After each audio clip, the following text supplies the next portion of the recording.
Hello दोस्तों, मैं लोकुस। आज हम इम्पोर्टेंट टॉपिक के बारे में आगे डिस्कशन करेंगे। हम लोग पढ़ रहे थे, पिछले वीडियो में हम लोग जाना था कि स्वदेशी आंदोलन किस प्रकार इसकी शुरुआत होती है, किस प्रकार आम जनमानस में असंतोष व्याप्त होता है और यह किस प्रकार बंगाल से निकलकर भारत के अलग अलग हिस्सों में फैल जाता है और विदेशी वस्त्रों की होली जलाई जाएगी, इनका बहिष्कार किया जाएगा। तो इस आंदोलन के बारे में जो बेसिक जानकारी थी हमने आपको बता दिया था। आज हम इस आंदोलन के प्रभाव के बारे में बात करेंगे कि इस आंदोलन का प्रभाव क्या पड़ा जब यह आंदोलन चलाया गया। तो स्वदेशी आंदोलन का प्रभाव हम कई क्षेत्रों में देखेंगे। एक उद्योग के क्षेत्र में देखेंगे, अर्थात अर्थव्यवस्था को लेके देखेंगे।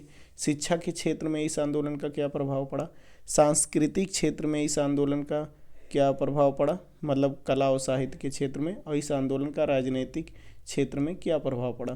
तो आइए सबसे पहले बात करते हैं शिक्षा के क्षेत्र में। और शिक्षा से पहले हम लोग बात कर लेते हैं उद्योग के क्षेत्र में। तो यह जब स्वदेशी आंदोलन चलाया गया, आप देखेंगे कि आम जनमानस को यह बताया गया लोगों के द्वारा कि हमें क्या है, स्वदेशी को अपनाना है। अर्थात स्वदेशी का मतलब हो गया कि अपने देश में बने चीज़ों को, अपने देश से संबंधित चीज़ों को प्राथमिकता देनी है और विदेशी चीज़ों को हमें छोड़ देनी है। तो ऐसे में क्या हुआ कि जितने भी चीज़ थी, जैसे वस्तुओं की बात करें तो साबुन, वस्त्र, तेल, मंजन, नमक, चीनी, मोमबत्ती और दिया सलाई, इन सब वस्तुओं का बहिष्कार किया जाने लगा। और जब इनका बहिष्कार किया जाएगा तो इसका मतलब इनके स्थान पे हमें साबुन, अगर हमने बहिष्कार त्याग दिया तो हमको साबुन चाहिए, वस्त्र त्याग दिया तो हमें अपने यहाँ से वस्त्र चाहिए, तेल चाहिए, मंजन चाहिए। तो इन सब के लिए देखेंगे कि हमारे यहाँ जो उद्योगपति थे उनको बुलाया गया और उसके लिए हम देखेंगे कि 1905 में प्रथम औद्योगिक सम्मेलन बुलाया गया। इसमें उद्योगपति लोग शामिल हुए भारत के। और यह अर्थव्यवस्था जो है इंग्लैंड की, यह चरमरा गई थी क्योंकि हमने विदेशी चीज़ों को अपनाने से मना कर दिया और हमने इसका बहिष्कार करना शुरू कर दिया और हम देसी चीज़ों को अपनाने लगे। तो ऐसे में इंग्लैंड की सारी अर्थव्यवस्था डगमगा गई। और यहाँ देखेंगे कि 1905 में प्रथम औद्योगिक सम्मेलन बुलाया जाता है। इसमें भारत के बड़े बड़े उद्योगपति शामिल होते हैं। इसकी अध्यक्षता जो है रमेश चंद्र दत्त द्वारा की जाती है। 1905 में प्रथम औद्योगिक सम्मेलन, इसकी अध्यक्षता रमेश चंद्र दत्त द्वारा की जाती है। भारतीय उद्योग को प्रोत्साहित करने के लिए तथा आत्मनिर्भरता का नारा यहीं पर दिया जाता है। ठीक है, अब यहाँ हो गया प्रथम औद्योगिक सम्मेलन। एक होता है प्रथम औद्योगिक आयोग। इस आयोग देखेंगे 1916 में, तो इसे ब्रिटिश सरकार द्वारा, आयोग जो कोई गठित होता है वो जनरली गवर्नमेंट द्वारा होता है, तो आप ब्रिटिश सरकार द्वारा 1916 में देखेंगे पहला जो है औद्योगिक आयोग का गठन किया गया। लेकिन हम इससे पहले स्वदेशी आंदोलन में स्वदेशी अपनाने के लिए प्रथम औद्योगिक सम्मेलन बुला लेते हैं और रमेश चंद्र दत्त इसके अध्यक्ष बनाए जाते हैं। यहीं पर हम इसको भी पढ़ लेते हैं। पहला औद्योगिक आयोग जो है 1916 में गठित किया गया। इसके अध्यक्ष जो है थॉमस हॉलैंड बनाए गए।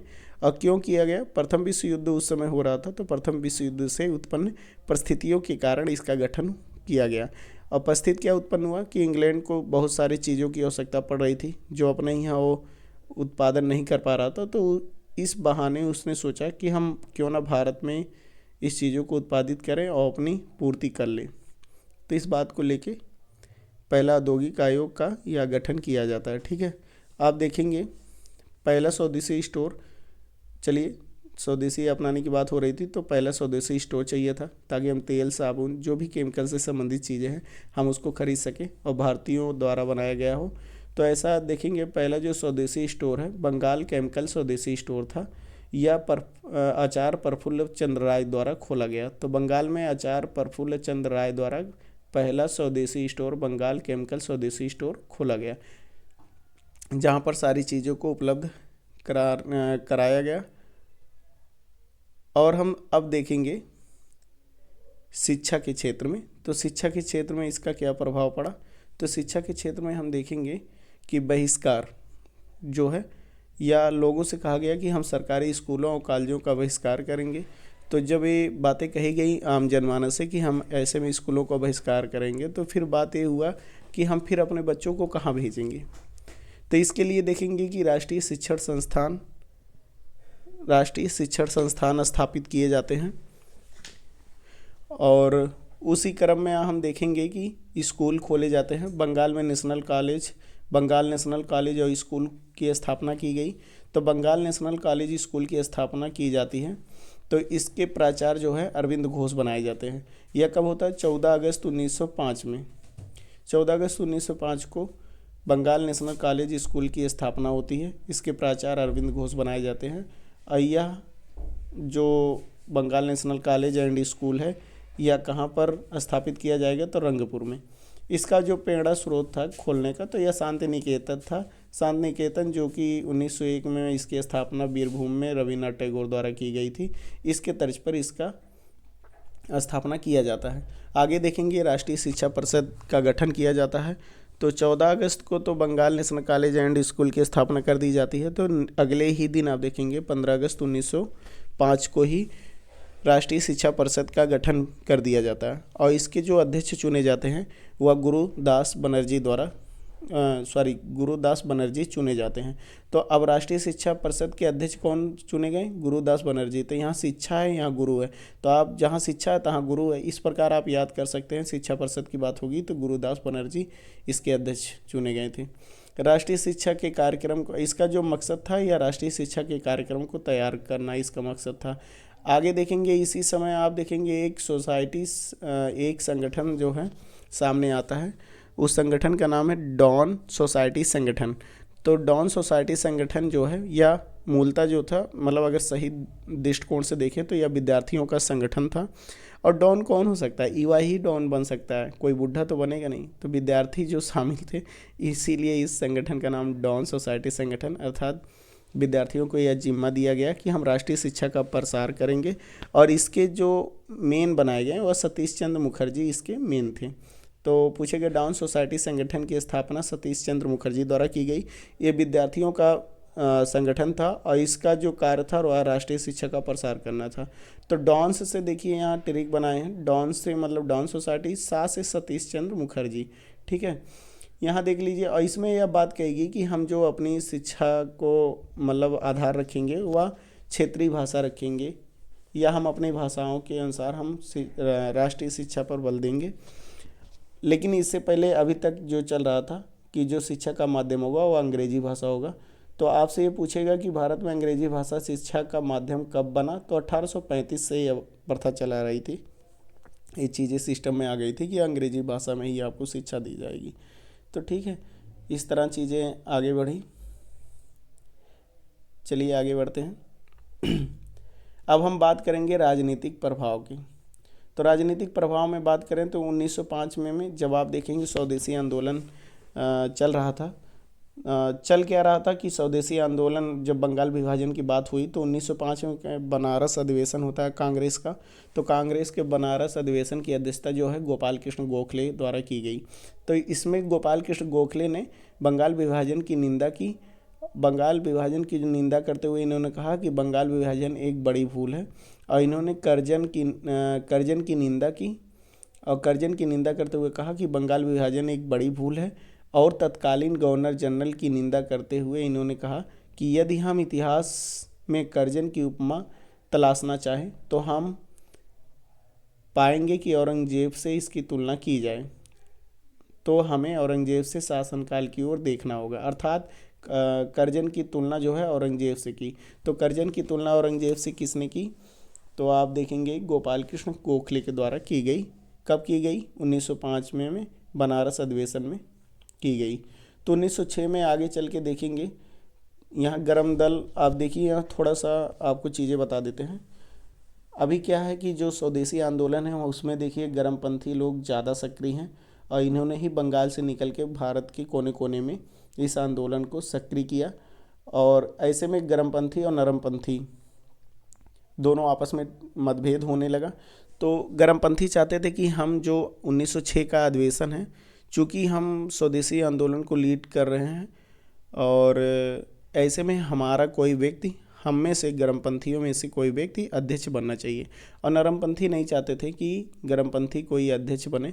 तो ऐसे में नरमपंथी ने दिमाग लगाया और दादा भाई नौरोजी का नाम आगे रख दिया।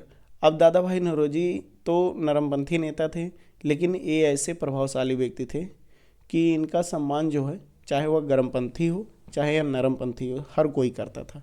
तो गर्मपंथियों ने फिर विरोध करना छोड़ दिया और इसकी अध्यक्षता जो है फिर दादा भाई नौरोजी को सौंपी गई। तो 1906 कलकत्ता अधिवेशन की अध्यक्षता दादा भाई नौरोजी करेंगे।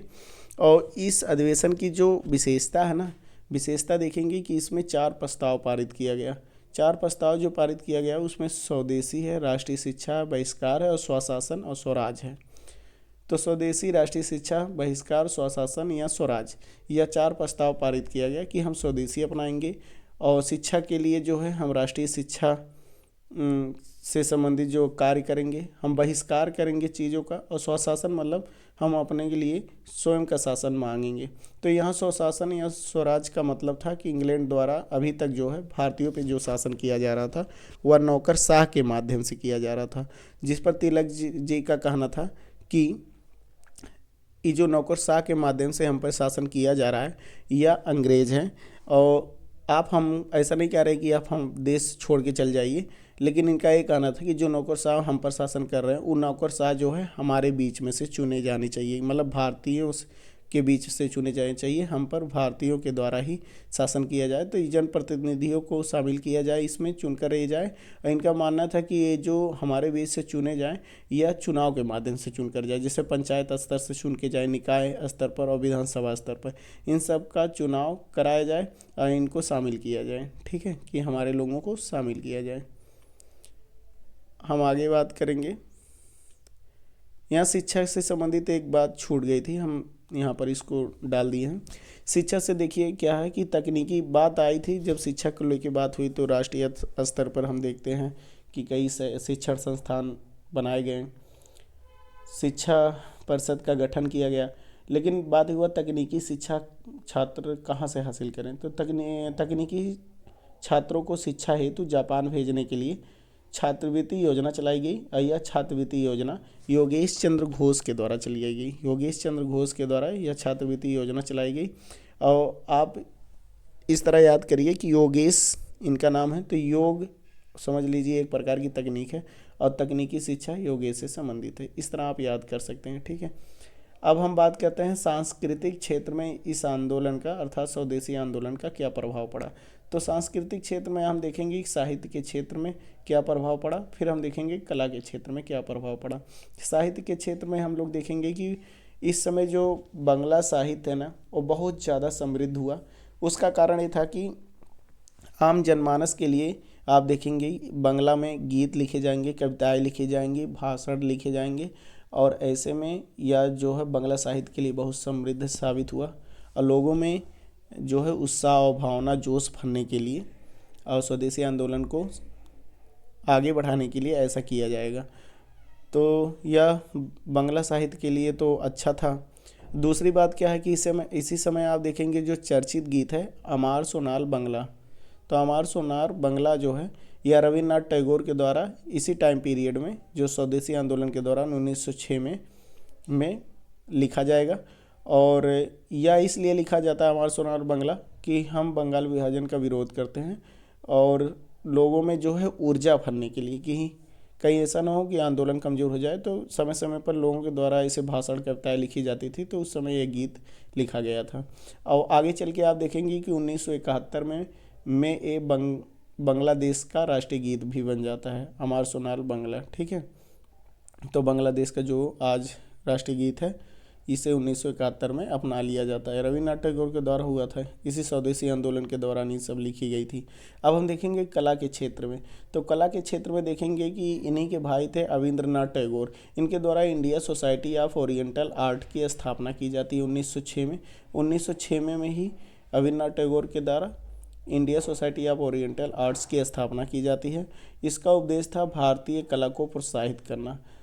इनका ये मानना था कि हमारे जो प्राचीन विरासत है बहुत ही समृद्धशाली है और उसके माध्यम से हम अपने कला को प्रोत्साहित करेंगे। तो फिर देखेंगे कि यह जो है Indian society of oriental arts, इसके माध्यम से स्कॉलरशिप की योजना चलाई जाती है।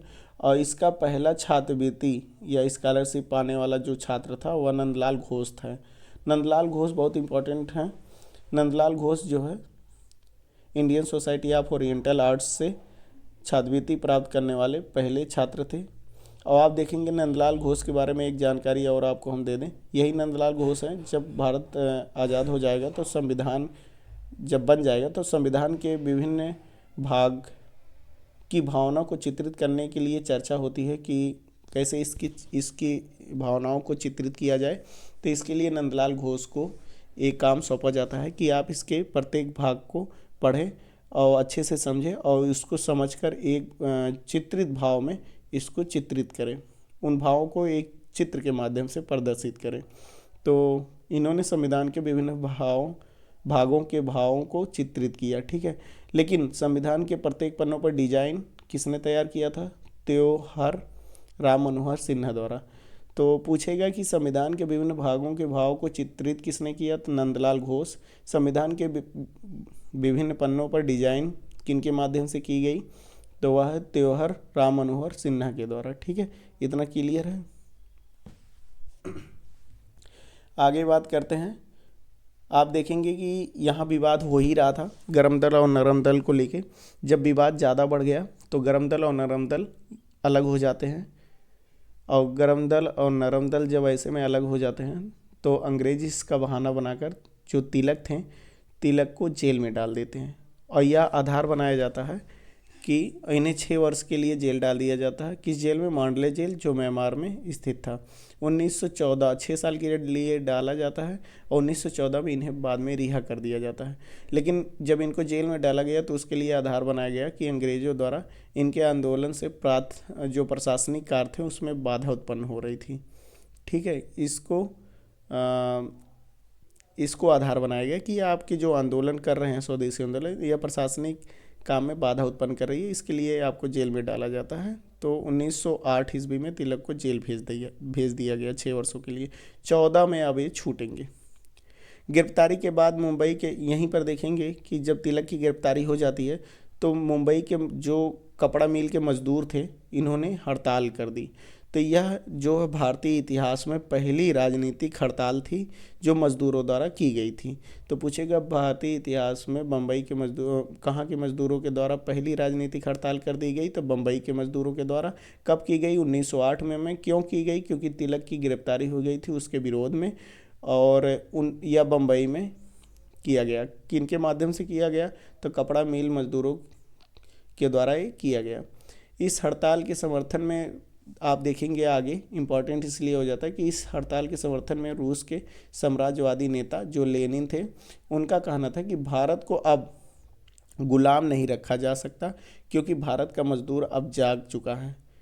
तो लेनिन जो साम्राज्यवादी नेता था, एक अंतर्राष्ट्रीय जो है इस पे वक्तव्य आ जाए तो बहुत इम्पॉर्टेंट होता है। तो भारत को लेके यह बात कही थी कि भारत को अब गुलाम नहीं रखा जा सकता है क्योंकि भारत का मजदूर जग चुका है। आगे बढ़ते हैं। 1911 में देखेंगे जब विरोध ज़्यादा बढ़ जाता है तो 1911 में दिल्ली दरबार का आयोजन किया जाता है। उस समय गवर्नर जनरल कौन था? Lord Hardinge. तो दिल्ली दरबार, जो तीसरा दिल्ली दरबार हुआ 1911 में, उसमें जॉर्ज पंचम जो हैं स्वयं उपस्थित थे और गवर्नर जनरल लॉर्ड हार्डिंग था। ऐसी दिल्ली दरबार में आके देखिए बंगाल विभाजन को रद्द कर दिया जाता है। तो बंगाल विभाजन को तीसरे दिल्ली दरबार में रद्द करने की घोषणा की जाती है तथा यह साथ ही कहा जाता है कि जो बांग्ला भाषा क्षेत्र है इसको मिला के एक संयुक्त प्रांत बनाया जाएगा, अर्थात बांग्ला भाषा बोलने वाले क्षेत्र को मिला के एक संयुक्त प्रांत बनाया जाएगा तथा बिहार और उड़ीसा को एक अलग प्रांत बना दिया जाएगा। लेकिन बाद में देखेंगे बिहार उड़ीसा मिला के एक अलग प्रांत बना जाता है और बांग्ला भाषा क्षेत्र को मिला के एक संयुक्त अलग प्रांत बनाया जाता है। लेकिन बंगाल से अलग होकर जो बिहार उड़ीसा एक अलग प्रांत बनाए जाते हैं, फिर ये आगे चल के इनका भी अलग अलग प्रांत के नाम से इनको गठित कर दिया जाता है। 1936 में आप देखेंगे बिहार और उड़ीसा को अलग अलग प्रांत बना दिया जाता है, ठीक है। यहाँ हम देखते हैं भारत की राजधानी परिवर्तित करने की भी घोषणा इसी समय की जाती है। तो तीसरे दिल्ली दरबार के समय ही भारत की राजधानी को परिवर्तित करने की घोषणा की जाती है, जो कलकत्ता से दिल्ली स्थानांतरित करने की बात होती है। लेकिन कलकत्ता से दिल्ली राजधानी स्थानांतरित 1912 में होती है। तो पूछेगी घोषणा 1911 में होता है लेकिन स्थानांतरित 1912 में होता है। इस प्रकार 1931 ईस्वी में नई दिल्ली तैयार हुई लुटियंस द्वारा। तो आप देखेंगे कि फिर जब कलकत्ता से राजधानी दिल्ली गई तो वहाँ पर सारे चीज़ों को मैनेज किया गया, लेकिन चर्चा इस बात को लेकर हुई कि हम ऐसा कोई जोन बसाएं, ऐसा कोई सेक्टर बसाएं जिससे सारे चीज़ों को अच्छे से मैनेज किया जाए और प्रशासनिक कार्यों को देखा जा सके। इसके लिए लुटियंस को बुलाया गया और लुटियंस के द्वारा एक क्षेत्र को तैयार किया गया जिसे हम नई दिल्ली के नाम से जानते हैं। तो इस समय जब इस क्षेत्र को तैयार किया जा रहा था, यह क्षेत्र तैयार हुआ 1931 ईस्वी में बन के, लुटियंस के द्वारा बनाया गया, नई दिल्ली को बसाया गया। और इस समय भारत का जो गवर्नर जनरल था वह या वायसराय जो था इरविन था। तो पूछेगा कि लुटियंस जो द्वारा 1931 में नई दिल्ली बनकर जब तैयार हुई तो उस समय भारत का गवर्नर जनरल कौन था, तो इरविन था। आप देखेंगे 13 फरवरी को फिर जो हमारी दिल्ली 1912 में स्थानांतरित हुई थी तो वह पुरानी दिल्ली से अब जो नई दिल्ली बसाई गई हैं इसमें सारे चीज़ों को ट्रांसफ़र कर दिया जाता है। ट्रांसफ़र का मतलब सारी चीज़ें अब नई दिल्ली से जो स्थापित हो चुकी थी वहाँ से अब सारे सिस्टम को देखा जाएगा किस तरह हमें शासन करना है। ठीक है। राष्ट्रपति भवन में प्रवेश करने वाला, पूछेगा क्वेश्चन, राष्ट्रपति भवन में प्रवेश करने वाला पहला गवर्नर जनरल या वायसराय कौन था, तो इरविन था। आज का जो राष्ट्रपति भवन है वह पहले वायसराय का भवन होता था, क्योंकि आप देखेंगे लुटियंस जोन द्वारा यह बनाया गया था। तो इसमें सबसे पहले उस समय जो 1931 में जब बन के तैयार हुआ तो उस समय भाई वायसराय था इरविन या गवर्नर जनरल इसे बोल सकते हैं। तो सर्वप्रथम इरविन या गवर्नर जनरल इस राष्ट्रपति भवन में प्रवेश किया था। अब आज के डेट में हमारे राष्ट्रपति महोदय जी हैं उसमें। ठीक है।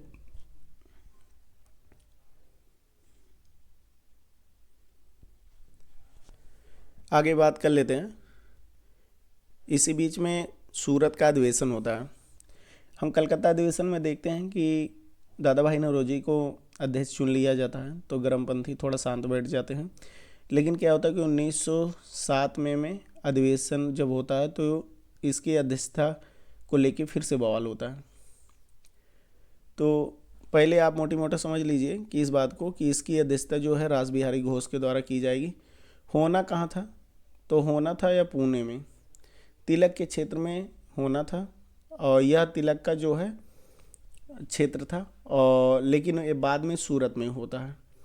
अब पूछोगे पूना में प्रस्तावित था तब सूरत में क्यों हुआ, तो पूना में इसलिए नहीं किया गया क्योंकि जो नरमपंथी थे वो जानते थे कि पूना में जो ये तिलक का गृह क्षेत्र है, यहाँ पर तिलक के जो हैं सोच वाले या गर्मपंथी विचारधारा वाले ज़्यादा लोग हैं और तिलक का प्रभाव ज़्यादा है। कहीं ऐसा ना हो कि तिलक के प्रभाव के कारण यहाँ कोई अध्यक्ष जो है गर्मपंथी का ना बन जाए। तो ऐसे में क्या हुआ कि इस चीज़ का हवाला देकर इसे पूना से सूरत में करने का निर्णय किया गया और नरमपंथियों ने इसे सूरत में कराया। तो क्यों हुआ, नरमपंथियों के दबाव के कारण यह सूरत में हुआ। इस समय आप देखेंगे नरम दल के नेता फिरोज शाह मेहता हैं और इसके अध्यक्ष पद प्रत्याशी जो थे रासबिहारी घोष थे। तो देखेंगे नरम दल और गरम दल में खींचातानी होती है। तो नरम दल के नेता जो उस समय थे फिरोज शाह मेहता थे और नरम दल की तरफ से अध्यक्ष पद के लिए प्रत्याशी जो चुने गए थे वह रासबिहारी घोष चुने गए थे और गरम दल के नेता अरविंद घोष थे। ठीक है। इस अध्यक्ष पद के प्रत्याशी बनाए जाने की जिसको बात थी गरम दल की तरफ से तो लाला लाजपत राय की थी। लेकिन क्या होता है कि यहाँ पर नरम दल हावी हो जाता है और रासबिहारी घोष को आप देखेंगे अध्यक्ष चुना जाता है।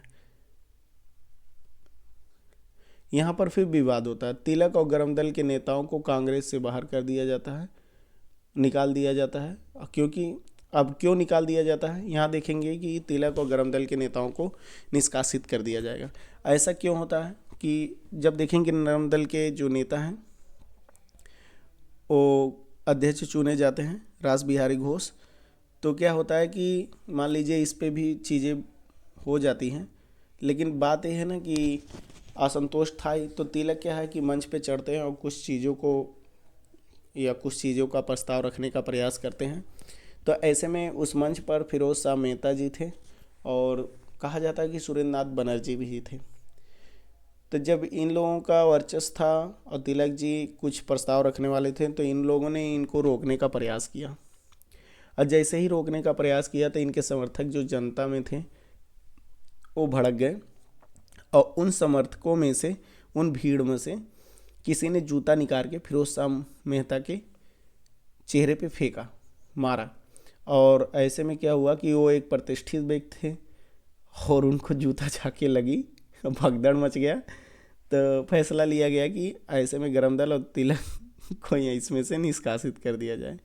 ज़रा सोचिए कि कितना भयावह स्थिति रहा होगा। तो इस प्रकार कांग्रेस का पहला विभाजन हो गया और कांग्रेस और दो धड़े में बट गई, एक गरम दल एक नरम दल, इन दोनों का विभाजन हो गया और गरम दल वाले इससे निष्कासित कर दिए गए या अलग हो गए। ठीक है, इसी के बाद देंगे, बाद में अंग्रेज जो हवाला देंगे कि आपके द्वारा, इसी का फ़ायदा उठाएंगे। अंग्रेज तिलक को उठा के जेल में बंद कर देंगे 6 साल के लिए, जो 1908 में फिर करते हैं। बोलते हैं कि आपके आंदोलन जो चलाया जा रहा है इसका जो है प्रशासन पे बड़ा इफेक्ट पड़ रहा है, तो मांडले जेल भेज दिया जाता है। हमने पीछे आपको बता दिया, तो यही कारण था, मौका पा गए थे। और इस समय गवर्नर जनरल या वायसराय कौन था? मिंटो था। जब ये सारी घटनाएं घटित हो रही थी, सूरत अधिवेशन हो रहा था, तो उस समय तो उस समय जो गवर्नर जनरल या वायसराय था वह मिंटो था। तो मिंटो ने तत्कालीन गृह सचिव माले को पत्र लिखा कि सूरत में कांग्रेस का पतन हमारी बहुत बड़ी जीत है। अब यहाँ मिंटो, अंग्रेज तो खुश हो गए कि ऐसा हो गया, जो हमारे खिलाफ खड़ी थी अब वो स्वयं उसमें आपस में लड़ मर रहे हैं। तो मिंटो ने तत्कालीन गृह सचिव मार्ले, उस समय तत्कालीन गृह सचिव कौन था? मार्ले थे, उसको पत्र लिखता है कि सूरत में कांग्रेस का पतन हमारी बहुत बड़ी जीत है। ठीक है, आज हम यहीं पर वीडियो को रोकते हैं, न वीडियो लंबा हो जाएगा। और आप अगर हमारे चैनल पर नए हैं तो जुड़ जाइए हमारे चैनल से एकदम जोश से, क्योंकि हमें सामने जो एग्ज़ाम है ना, बस उस एग्ज़ाम को भेदना है। और मैं कहता हूँ कि हिस्ट्री, और जब मैं आगे चल के जियोग्राफी पढ़ाऊँगा तो इससे भी कोई भी क्वेश्चन बाहर नहीं जाना चाहिए। और मैं उम्मीद करता हूँ इससे ज़्यादा हार्ड कोई बनाएगा नहीं क्वेश्चन, और जितना भी क्वेश्चन बनाएगा तो मैं देखिए कितने 60 तरीके से इस चीज़ों को एक जगह मैंने ला के रख दिया। नहीं तो आप कई किताब पढ़ोगे तो ऐसी जानकारी आपको नहीं मिलेगी। ठीक है, बाकी अपने दोस्तों के प्रति जो आपके पास ग्रुप हो, इस वीडियो को ज़्यादा से ज़्यादा शेयर करिए ताकि मेरा चैनल भी आगे बढ़े और मैं आपको अच्छी से अच्छी चीज़, अच्छी से अच्छी जानकारी आपको दे सकूं। ठीक है, नमस्कार, धन्यवाद।